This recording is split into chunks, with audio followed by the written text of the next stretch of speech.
I'm just not happy in what I'm doing for work. I worked in restaurants, I worked in nursing homes. I've just tried different stuff, and this is something that I hadn't looked into, or I don't think I even knew this was a thing before I was introduced to it.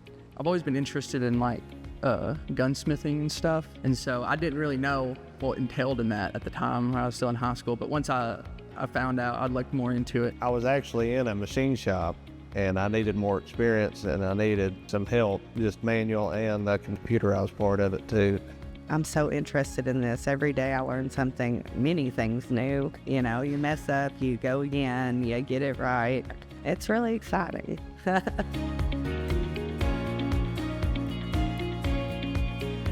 Watching the machines cut the metal and you make everything from machining. It comes from here. And there was a lot more to offer here. There was more involvement and more I could just come in and do for experience-wise. Well, eventually I'd love to work my way up, learning all that I can to eventually open up my own shop. Going to school, going back to school, especially later in life like me, just know that it's worth it in the end. I mean, hard work pays off. This course is without a doubt giving me the confidence that I believe that in my life I could do that.